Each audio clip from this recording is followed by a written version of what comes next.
আমার বয়স যে বছর 21 পূর্ণ হলো, ভোট দিলাম। দ্বিতীয়বার যখন চটের পর্দা ঢাকা খপ্পিতে ঢুকে প্রগতিশীল প্রতীক চিহ্নে ছাপ মারছি, তখন আমি 26। 29 বছর বয়সেও বিশ্বের নিঃস্বতম গণতন্ত্র রক্ষার জন্য আমার প্রাণ আকুল হয়ে উঠেছিল। কিন্তু এবছর ভোটের দিন সারা দুপুর তক্তপোষে শুয়ে বেড়ার ফোকর দিয়ে পতাকা রিক্সার যাতায়াত দেখেছি, কিন্তু ভোট দিতে যাইনি। না, আমি ভোট বয়কট করিনি, ভোট আমাকে বয়কট করেছে। কারণ আমার বয়স 31। 30-এর পর সরকারি চাকরি পাওয়া যায় না। যে সরকার আমাকে চাকরি দেবে না, সেই সরকার গঠনের জন্য গায়ে আমার পুলক লাগে, চোখে ঘনায় ঘোর, এরকম আশা করা যায় না।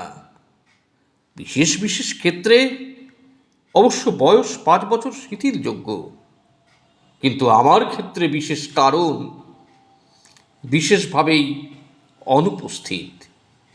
অগত্যা সরকারি চাকরি পাবার একটাই উপায় আছে, সার্টিফিকেট জাল করে বয়স কমিয়ে ফেলা।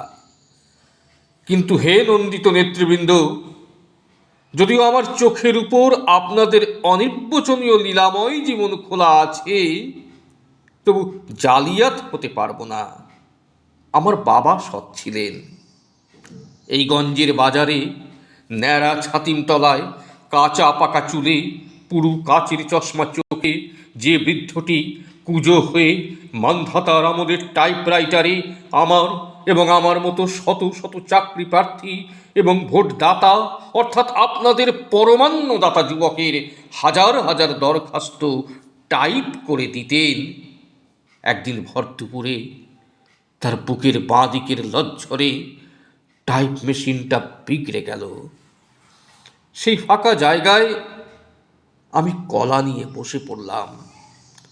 কার্বাইডে পাকানো জ্বালানি মর্তমান কলার রং যদিও বোম্বাই অভিনেত্রীর চটককেও হার মানায়, তবু খেতে অতিশয় অখাদ্য। ফলে আমাকে সঙ্গে ভাব জমাতে হলো। পা ফাঁক করে দাঁড়িয়ে ধুতি পাঞ্জাবি শার্ট প্যান্ট যখন সরু নল দিয়ে চো চো করে সুমিষ্ট জল টেনে নিত, তাদের দু পায়ের ফাঁক দিয়ে আমি এই গঞ্জের ছিন্ন বিচ্ছিন্ন মানুষের মর্মান্তিক মহিমাকে স্পর্শ করতাম। ডাবের খোলাটি ছুঁড়ে দেবার সঙ্গে সঙ্গে ভিতরে আঙুল ঢুকিয়ে দেখতাম অধিকাংশ অমেরুদণ্ডী বুদ্ধিজীবীদের মতোই ভেতরে শ্বাস আছে কিনা। তারপর চিরুনি, ব্লাউজ, ধূপকাঠি, তরমুজ, চাল, হুঁশিয়ারি মাল এবং ধূর্ত নেতা পূর্তমন্ত্রী হবার জন্য যত বড় স্বপ্ন দেখে, ঠিক সেই আয়তনের মিষ্টি কুমড়ো অর্থাৎ একের পর এক বহুমুখী বাণিজ্যে বিস্তারে আমি বিড়াল গেলাম। কিন্তু বিড়ালের ভাগ্যে শিকে ছিল না। ফলে প্রায় বিনা চিকিৎসায় মা মারা গেলেন। আমাদের এখানে গত 20 বছর এখানে হাসপাতাল হয়েছে, বাকি আধখানা আর হবে না। কারণ প্রধান রাজনৈতিক দলের নেতারা অধিকাংশই ডাক্তার এবং নার্সিংহোম আছে।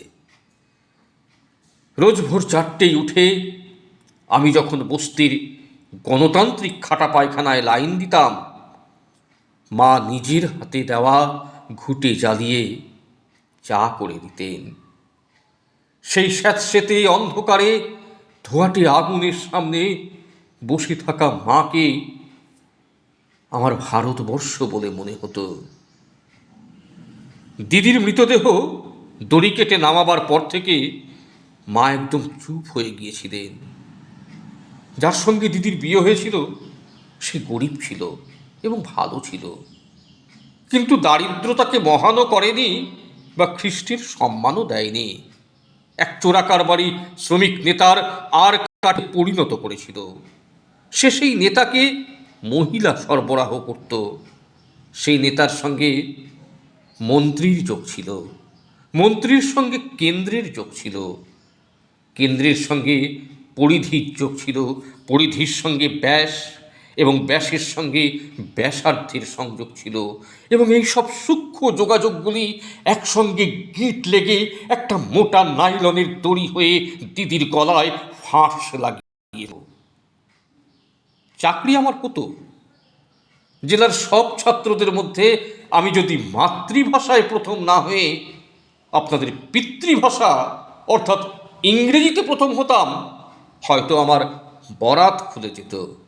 অথবা আমার বন্ধুরা যারা ঠিক ঠিক জায়গায় তেল সরবরাহে আরব রাষ্ট্রগুলিকেও হার মানিয়েছে, আমি যদি তাদের সঙ্গে প্রতিযোগিতায় নামতে পারতাম, তাহলে আমার গলায় বাদামের ঝুড়ির বদলে নেকটাই ঝুলত। গর্তে ঢুকে যাওয়া ফ্যাকাশে হলুদ রঙের দুটো চোখের শূন্য দৃষ্টি এবং একটা অকেজো মেশিন ছাড়া বাবা আমার জন্য আর কিছু রেখে যেতে পারেননি। এবছর জীবনের সর্বশেষ ভর্তি দিয়ে মা চলে গেলেন। ভারতবর্ষ পড়ে রইল। আমার আর কোনো দায় নেই, যেহেতু আজকের দর্শন আগামীকালের সংস্কার মাত্র। এখন যদি আমি সন্ন্যাসী হয়ে যাই, বন্ধুরা বলবে বিদেশি টাকায় পুষ্ট যেসব তথাকথিত জনসেবা প্রতিষ্ঠান আছে তাতে যদি ভাতের জন্য ঢুকে পড়ি, তারা বলবে বেটা গুপ্তচর। যদি আত্মহত্যা করি তাহলে কাপুরুষ। সোজাসুজি প্রতিবাদ করি তাহলে আপনারা রাজনৈতিক নৈশ প্রহরীরা কালো টাকার কুমিরদের অন্ধকার পাড়ায় গিয়ে মাঝরাতে নকশাল নকশাল বলে ঘেউ ঘেউ করে তাদের জাগিয়ে দেবেন। এমনকি অবস্থা তেমন তেমন বেগতিক দেখলে আপনাদের সঙ্গে রাশিয়া আমেরিকাও যোগ দেবে। এতদিন চাকরি খুঁজেছি, পাইনি। এবার ভাবছি আমরাই আপনাদের চাকরি দেব।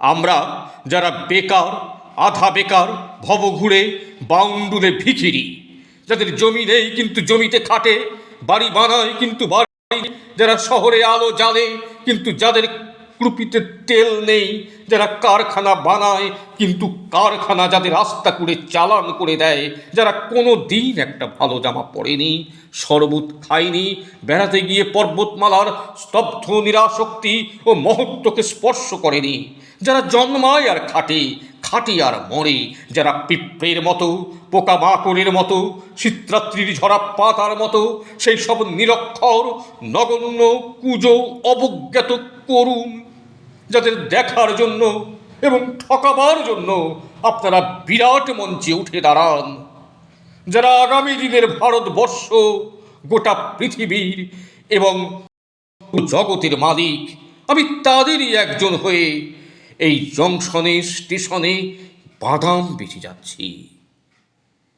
কসাইয়ের পা হাতের বুড়ো আঙুলের মতো জীবন আমাদের যে কোনো মুহূর্তে বিচ্ছিন্ন হয়ে যেতে পারি।